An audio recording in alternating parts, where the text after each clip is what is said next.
Patrick Kluivert menegaskan dirinya antusias menangani timnas Indonesia. Ia mengatakan bahwa skuad Garuda memiliki potensi besar. Usai membaca Sinteyong, PSSI juga resmi mengumumkan penunjukan Patrick Kluivert. Juru taktik 48 tahun tersebut akan dikenalkan ke publik 12 Januari 2025. Sebenarnya saya langsung antusias karena potensi yang dimiliki Indonesia sangat besar, ujar Patrick Kluivert. Indonesia adalah negara dengan hal-hal yang luar biasa. Di sini maksudnya adalah hal-hal yang luar biasa itu seperti bisa kita lanjutkan. Bagaimana hal yang terjadi yang memang sepak bola ada di Indonesia sangat begitu besar. Hampir 300 juta penduduk, banyak diantaranya sangat menyukai sepak bola, imbuhnya.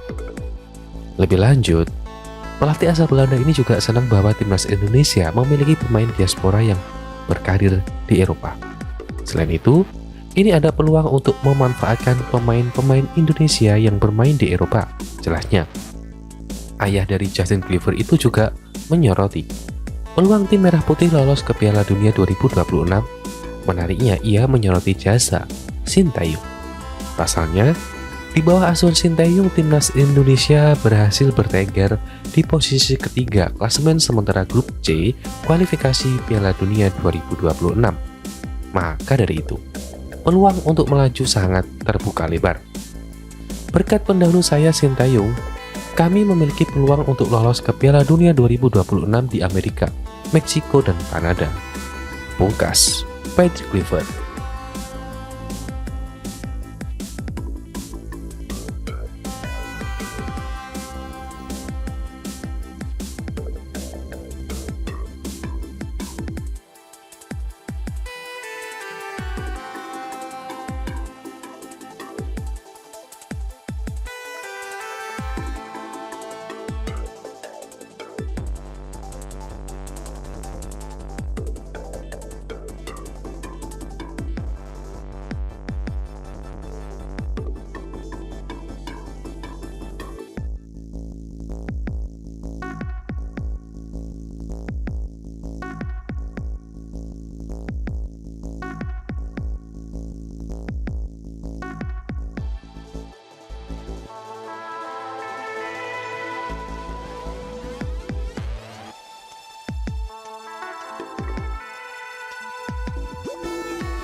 Erick Thohir, Ketua Umum PSSI sekaligus Menteri BUMN, mengaku siap mundur dari jabatannya jika ada desakan dari masyarakat.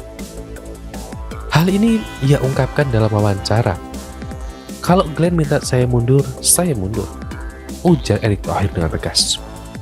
Pernyataan tersebut muncul di tengah kontroversi pemecatan Sinteyong sebagai pelatih timnas Indonesia pada 6 Januari 2025. Langkah ini menuai kekhawatiran publik karena dianggap bisa menghambat ambisi Indonesia untuk lolos ke Piala Dunia 2026. Namun Erick Thohir menegaskan bahwa keputusan tersebut diambil demi masa depan sepak bola Indonesia. Kalau rasa pesimisme itu atau semua lihat saya harus mundur, ya saya mundur. Saya izin ke FIFA, saya pamit, katanya. Kontroversi mengenai STY sebenarnya telah memanas sejak laga kualifikasi melawan Cina pada Oktober 2024 lalu. Erick menegaskan bahwa dinamika internal di tubuh PSSI dan komunikasi dengan STY menjadi alasan utama di balik pemecatan ini. Sebelum pertandingan di Cina itu sudah terjadi dinamika yang cukup tinggi. Kalau dilakukan saat itu, jarak ke pertandingan berikutnya cukup singkat, pabar Erick. Ia menambahkan, resiko tentu ada, tapi lebih baik ambil resiko daripada menyesal di kemudian hari. Erick juga menyebut hubungan personalnya dengan STY tetap terjaga meski keputusan ini sulit. Menurut Erick, STY sudah lega menerima pergantian ini. Langkah ini dilakukan demi mencari pelatih yang mampu memberikan expert dalam aspek komunikasi dan taktikal. Langkah strategis ini terwujud dengan menunjuk Patrick Kluivert sebagai pelatih baru timnas Indonesia. Pelatih asal Belanda tersebut menandatangani kontrak selama 2 tahun dengan opsi perpanjangan. Dalam wawancara, Kluivert menanggapan, Indonesia adalah negara dengan hampir 300 juta penduduk. Banyak di antaranya sangat menyukai sepak bola, ujarnya. Kluivert juga optimis dengan potensi pemain Indonesia, terutama mereka yang berkarir di Eropa. Keputusan ini juga sejalan dengan pernyataan Erick Thohir beberapa bulan lalu di mana ia menyebut jika tentunya kinerjanya apabila tidak memuaskan dia siap mundur. Setelah kekalahan Indonesia dari Jepang pada kualifikasi Piala Dunia 2026, pada November 2024 Erick sempat menyatakan bahwa posisinya sebagai Ketua Umum PSSI siap dievaluasi. Kesamaan dalam pernyataan ini pun menunjukkan konsistensinya dalam menghadapi kritik dan tanggung jawab. Di satu sisi ia menekankan pentingnya mengambil risiko demi kemajuan sepak bola Indonesia. Di sisi lain ia siap mundur jika masyarakat menilai dirinya gagal membawa perubahan yang diharapkan. Dengan Patrick Kluivert di kursi pelatih, publik kini menaruh harapan besar untuk melihat timnas Indonesia tampil lebih baik. Erick pun berada di posisi kritis, di mana keberhasilan Kluivert tidak hanya menjadi ukuran dari langkah strategis PSSI, tapi juga menjadi refleksi atas kepemimpinan Erick sebagai Ketua Umum PSSI.